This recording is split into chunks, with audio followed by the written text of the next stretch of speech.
directeur de SNEPS, Monsieur le coordinateur du Forum civil,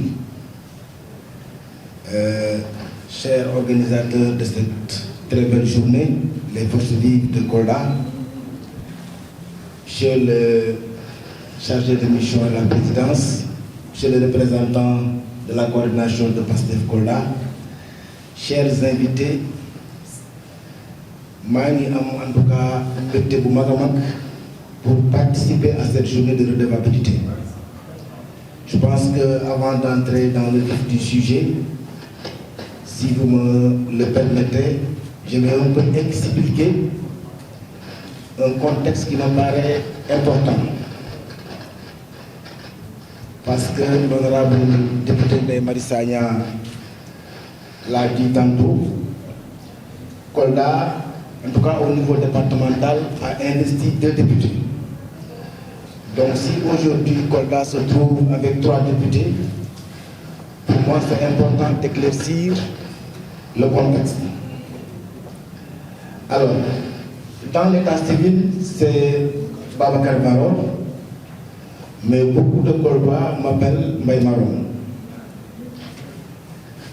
Je suis à Kolda depuis 1989. J'ai habité 3 quartiers avant de rejoindre ma propre maison au niveau de la zone lycée. Nous avons effectivement, comme beaucoup de jeunes, joué les navetans avant de devenir président de l'ASC Djambar il y a peut-être 10 à 15 ans. Notre engagement politique a démarré ici, au niveau de la Chambre des métiers de Kolda, dont j'ai occupé le poste de premier vice-président représentant toute la région au niveau national. Je vais commencer par là, peut-être pour expliquer ce qui a valu que le parti PASTEF nous a investi sur la liste nationale à la 19e position.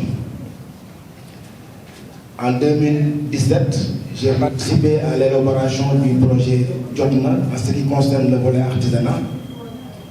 C'est en 2022 que le président du parti m'a nommé comme commissaire scientifique parmi les 27 commissaires qui en tout cas le conseillaient sur les thématiques.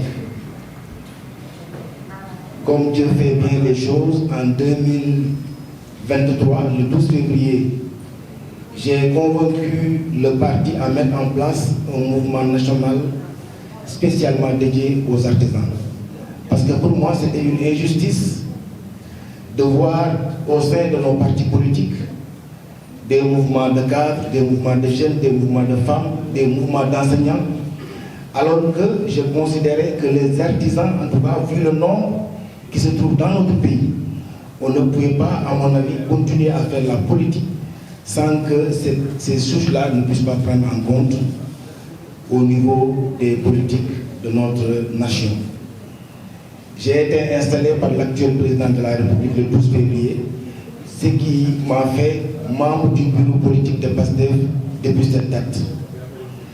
Et logique pour logique, ce qui a fait, comme je l'ai dit tantôt, qu'on m'a investi sur la liste nationale, devenant ainsi le 3e député du département de Kolda.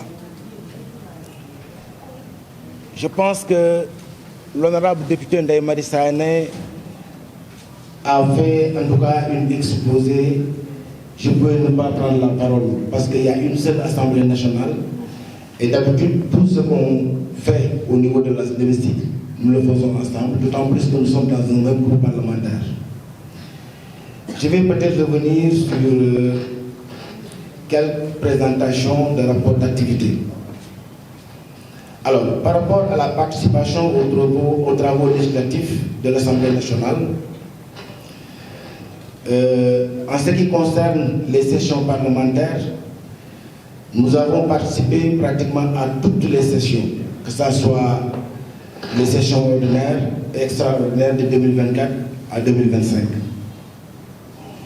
Il faut également peut-être relever l'assiduité exemplaire, en tout cas aux séances plénières, avec un taux de présence de 95% concernant l'ensemble des députés. Par rapport aux interventions à l'hémicycle.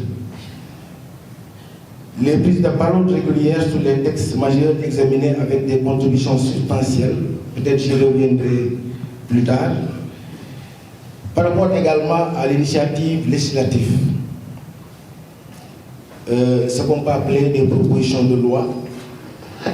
J'ai initié une proposition de loi d'orientation en cours d'examen portant sur la réforme du secteur de l'artisanat. Je pense que j'y reviendrai tantôt, parce que oui, nous sommes des députés du peuple, mais je représente également une souche, à mon avis, et c'est ça qui a fait un peu la différence par rapport à la composition de l'hémicycle concernant la 15e législature. On voit des handicapés, les enseignants sont représentés, les domodara sont représentés, les artisans également sont représentés. Par rapport aux travaux de commission parlementaire, j'appartiens à 3 commissions, notamment la commission des lois, de la décentralisation du travail et des droits humains. Ça aussi, c'est un choix que j'ai fait parce que je considère, comme je l'ai dit tantôt, j'ai déposé un projet de loi portant, en tout cas, orientation du secteur de l'artisanat. Pour moi, il y a énormément de réformes qu'il fallait faire pour que l'artisanat puisse participer de manière globale par rapport, en tout cas, au développement de notre pays. J'appartiens également à la commission des affaires économiques. Là également, j'occupe le poste de premier vice-président parce que la commission des affaires économiques, le ministère de l'artisanat dépend de cette commission. J'appartiens également à la commission de l'aménagement du territoire, de l'urbanisme, de l'habitat, des infrastructures et des transports. Ceci également n'était pas anodin parce que pour moi, il fallait, dans le cadre de l'aménagement du territoire, prévoir beaucoup de sites destinés à l'activité du secteur artisanal.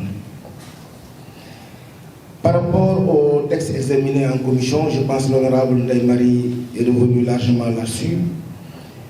Je peux peut-être citer le projet de loi constitutionnelle supprimant le Conseil économique, social et environnemental et le HCCT. Le projet de loi portant création de l'OFNAC, elle en a parlé. Le projet de loi de la déclaration du patrimoine, le projet de loi sur les lanceurs d'alerte, le projet de loi sur l'accès à l'information, le projet de loi sur le code des investissements, j'y reviendrai un peu, le projet de loi sur la réglementation bancaire, le projet de loi sur la microfinance, etc. Alors, par rapport aux fonctions de contrôle de l'action gouvernementale, nous avons également déposé 3 questions écrites. J'ai déposé des questions écrites portant sur 3 thématiques stratégiques. La première thématique concerne la zone d'activité des mécaniciens professionnels de l'automobile, qui est en tout cas une zone qui a été construite spécialement réservée aux activités artisanales des professionnels de l'automobile, mais qui jusqu'à présent n'était pas occupée. À l'époque, vous aviez tous, en tout cas, vu les déguerpissements des artisans occupant peut-être certaines places publiques. J'avais jugé nécessaire de transmettre au ministre en charge de l'artisanat une question écrite pour savoir qu'est-ce qu'on attendait pour que cette zone-là puisse être occupée. J'ai également déposé une question écrite concernant les réformes du secteur de l'artisanat. J'ai également interpellé le ministre de la formation professionnelle par rapport à un projet qui depuis 4 à 5 ans était là et malheureusement il y avait beaucoup de problématiques, notamment certains artisans ici même à Kolda m'avaient interpellé pour me dire qu'ils n'ont pas reçu leur équipement pour le projet de l'automètre. C'est le PGA, le programme d'apprentissage des jeunes artisans. À l'issue, en tout cas, de leur formation après enrôlement, devait recevoir chaque artisan une valeur estimative de 2 millions en équipement.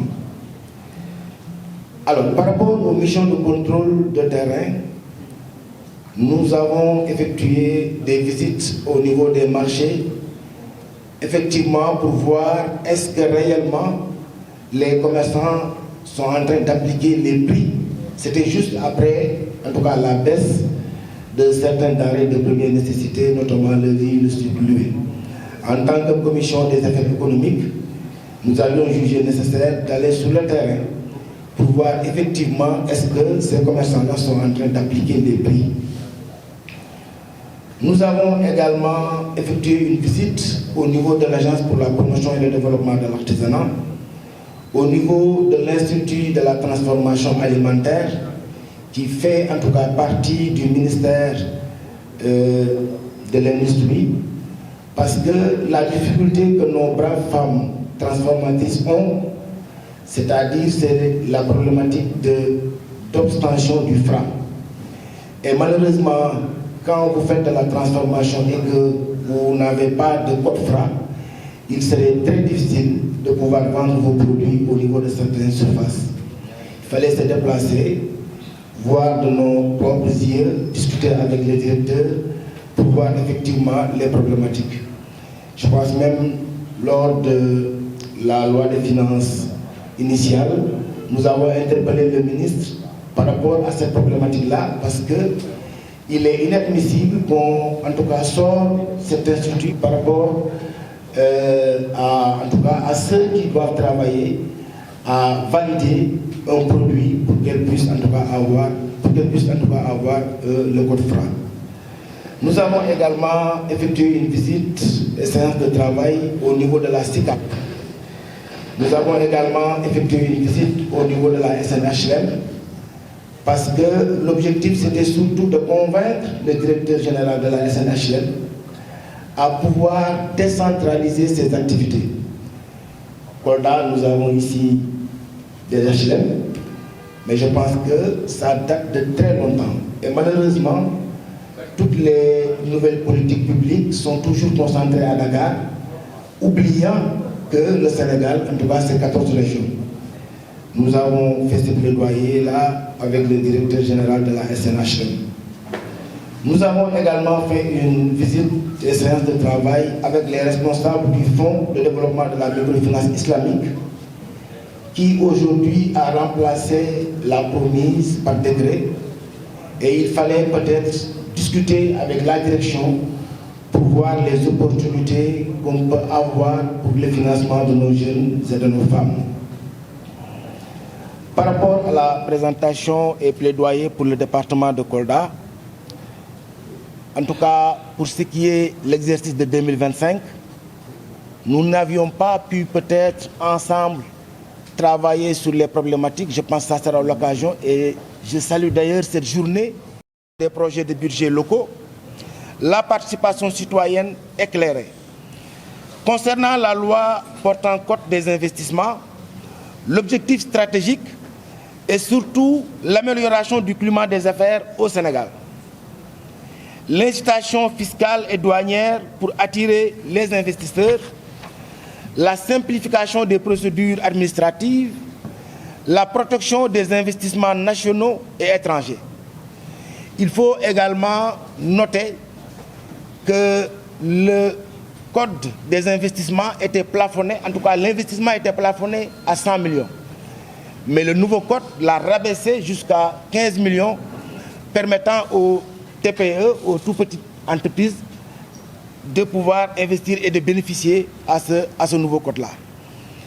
Les opportunités pour Kolda, on peut noter l'attraction d'investisseurs dans l'agro-industrie, la transformation en anacarde céréales, la création d'emplois locaux, le développement d'infrastructures économiques. Alors, concernant la loi également sur la réglementation bancaire, les dispositions essentielles et le renforcement de la supervision et de la régulation du secteur bancaire, la protection des dispositifs des disposants et consommateurs de services financiers, la promotion de l'inclusion financière, l'encadrement des pratiques bancaires et l'impact pour ce qui concerne cette loi au niveau de l'économie locale et la meilleure bancarisation des populations rurales, l'accès facile au crédit pour les producteurs et entrepreneurs de Kolda par exemple. Concernant la loi sur la microfinance, l'innovation majeure apportée est l'encadrement et la supervision des institutions de microfinance, la protection des micro-épargnants, la promotion et l'inclusion financière des populations vulnérables. Et enfin, le renforcement des capacités des structures de la microfinance. Concernant les bénéfices pour les populations de Kolda, l'accès au crédit pour les petits agriculteurs, artisans et commerçants, l'autonomisation économique des femmes et des jeunes, le financement de l'agriculture familiale et des petites entreprises. Alors, en ce qui concerne l'évaluation critique des politiques publiques, je pense que je peux peut-être ne pas y insister. L'honorable Ndeye Marie Sagna est venu largement là-dessus. Concernant le secteur de la santé, le constat est que l'extension, en tout cas le progrès ou l'extension progressive de la couverture maladie universelle, les défis persistants sont l'insuffisance du personnel médical qualifié à Kolda. Nous avons tous, en tout cas, participé à déplorer cette insuffisance-là. La capacité d'accueil insuffisante avec 193 lits, les ruptures fréquentes de médicaments essentiels, les difficultés d'évacuation sanitaire vers peut-être d'autres régions. En ce qui concerne les actions de plaidoyer à entreprendre, des questions écrites au ministère de la Santé, les rencontres avec les autorités sanitaires régionales, l'interpellation sur la nécessité de construire un hôpital de niveau 3 à Kolda, par rapport aux recommandations à formuler, le recrutement massif et affectation de médecins spécialisés au niveau de Kolda, la dotation en équipements modernes, notamment scanner, échographie, bloc opératoire, l'amélioration de la chaîne d'approvisionnement en médicaments et le secteur de l'éducation et de la formation. Alors, le constat qui a été fait par rapport à l'acquis, le projet de construction de salles de classe en cours de mise en œuvre, les défis, nous pouvons noter également l'abri provisoire encore nombreux dans notre département, la ratio élèves-enseignants très élevée, le faible taux de réussite des examens nationaux, l'insuffisance d'établissements secondaires et professionnels. Concernant les actions à mener également, c'est un plaidoyer pour l'inscription du nouveau lycée dans le BIC, le budget consolidé d'investissement, mais également les suivis du recrutement et de l'affectation d'enseignants. Alors, en ce qui concerne les perspectives, il faut noter la construction du lycée d'excellence à Kolda, le renforcement de la formation professionnelle adaptée aux besoins locaux, le programme de soutien scolaire et d'équité territoriale. En ce qui concerne les infrastructures routières et des enclavements, là également, notre collègue Ndeye Marie est revenu largement là-dessus. Alors, l'état des lieux, il faut noter quand même, par rapport aux avancées, quelques axes réhabilités, les urgences, la dégradation avancée des routes départementales, l'isolement de nombreux villages en saison des pluies, l'impact négatif sur l'évacuation des productions agricoles. Par rapport au plaidoyer à effectuer, nous pouvons noter les questions orales sur l'état du réseau routier dans le département, les rencontres avec les ministres des infrastructures, l'inscription à l'agenda parlementaire du désenclavement de Kolda. En ce qui concerne l'agriculture, l'élevage et la sécurité alimentaire, les points positifs que nous pouvons noter est le programme de soutien à la production, à la subvention d'intrants. Les contraintes, on peut noter également l'accès limité au crédit agricole, la faiblesse des infrastructures et transformations et de conservation, les difficultés d'enrôlement des productions en anacarde et céréales, les conflits récurrents agriculteurs-éleveurs, les actions de représentation. Nous pouvons noter la défense des intérêts de la filière anacarde auprès du gouvernement, un plaidoyer pour la création d'usines de transformation locale, la proposition de mécanismes de financement innovants pour les producteurs. En ce qui concerne les orientations souhaitées, là également, on peut noter la valorisation intégrale de la production d'anacarde sur place, la modernisation de l'élevage et l'amélioration sanitaire du cheptel, la sécurisation foncière et la résolution pacifique des conflits. En ce qui concerne l'hydraulique, l'électrification et l'accès aux services de base, en ce qui concerne l'extension du réseau électrique, là également notre collègue est revenu là-dessus. Le GAP, en tout cas, nous avons constaté qu'il y a de nombreux villages non encore électrifiés sans eau potable. Le taux d'électrification rurale a renforcé, les pannes récurrentes et la maintenance défaillante. En ce qui concerne l'interpellation parlementaire, nous, en tout cas, proposerons des questions sur le programme et l'urgence de développement communautaire, le PUDC, le suivi de l'exécution des projets hydrauliques villageoises, le plaidoyer pour l'extension du réseau Sénélec ou solutions solaires. Concernant les priorités pour la session parlementaire en cours, la santé, la modernisation de l'hôpital régional, le recrutement des spécialités. Concernant l'éducation, la construction des lycées, amélioration de la qualité de l'apprentissage. Alors, concernant également notre prise de parole au niveau de l'hémicycle, je pense que récemment, lors de la vote de la loi de finances initiale, nous avons en tout cas pris la parole pour un peu défendre en tout cas le secteur qui nous a mandaté, il faut le dire ainsi, au niveau de l'hémicycle.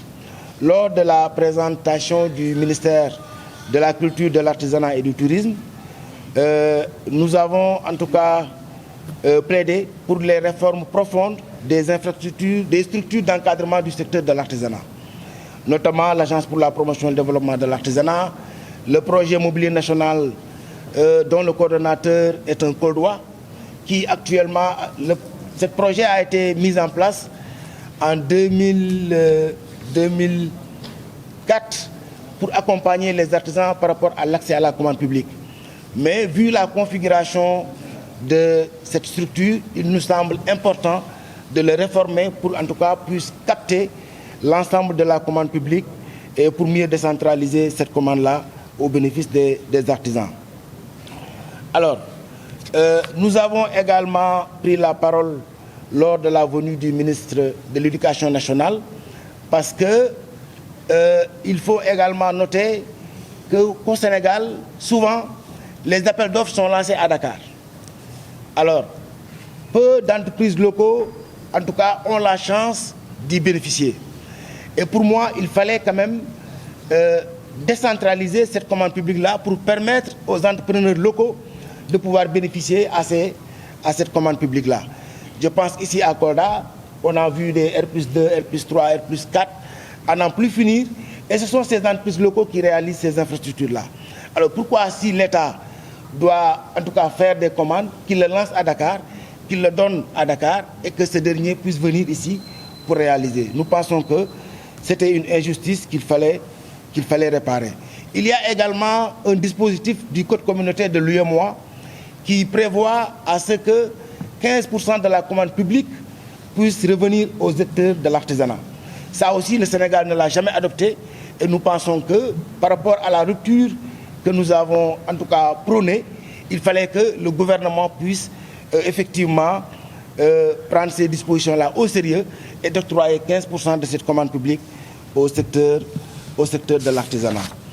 Nous avons également pris la parole lors du passage du ministère de l'Emploi et de la Formation professionnelle, qui aujourd'hui, par rapport à ces programmes, il y a un programme dénommé le programme du développement de l'apprentissage.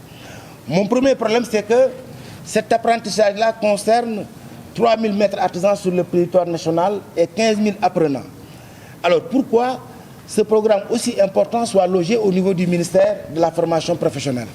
L'apprentissage au Sénégal, de manière en tout cas informelle, entre guillemets, est connu par les artisans. Et ils sont en train de faire beaucoup de fierté pour le peuple sénégalais. Non seulement en transmettant leur savoir-faire, mais également en participant au développement de notre pays. Il me semble important que ce programme-là ne doit pas rester au niveau du ministère de la Formation professionnelle, mais doit revenir au ministère de l'artisanat pour que, en tout cas, les artisans et leurs apprentis puissent y bénéficier. Nous avons également pris la parole lors de la venue du ministre des Forces armées. Parce que ça également, c'était une promesse, c'était de voir comment accompagner nos artisans locaux à participer à la commande publique, comme je l'ai dit tantôt. Et nous savons que l'armée fait beaucoup de commandes en ce qui concerne des chaussures, mais surtout par rapport aux tenues. Alors, il était important de rappeler le ministre les dispositifs du code communautaire pour que ces artisans-là puissent véritablement bénéficier de cette commande publique-là. Alors, peut-être pour terminer, je voudrais en tout cas saluer cette initiative de redevabilité parlementaire qui, à mon avis, c'est une première au niveau du département de Kolda. C'est lié également tous les participants, notamment, je vois ici mon ami et frère, Aka, avec qui je pense nous avons partagé l'ASC Djambar. Mon ami également, Babacar, qui, avec lui, j'ai en tout cas fait beaucoup de choses. Je rappelle également, juste avant l'élection, les élections législatives, nous avons eu à participer à un atelier de préparation par rapport, en tout cas, au plaidoyer que nous devrons faire au niveau de l'Assemblée nationale par rapport à une thématique. Donc je voudrais remercier tous les participants et également vous dire ici qu'effectivement c'était une première année. Il y a en tout cas une manque d'expérience, mais je pense que cette activité nous pousse en tout cas à beaucoup travailler et à mieux s'organiser. Et nous, 3 députés de Kolda, nous allons voir comment, peut-être après avoir reçu vos doléances, comment s'organiser et même pourquoi pas peut-être avoir ici au niveau de Kolda un local pour véritablement recueillir l'ensemble des préoccupations des Koldois. Je voudrais terminer à travers ces propos, vous remercier et vous souhaiter en tout cas une très bonne année 2026. Je vous remercie.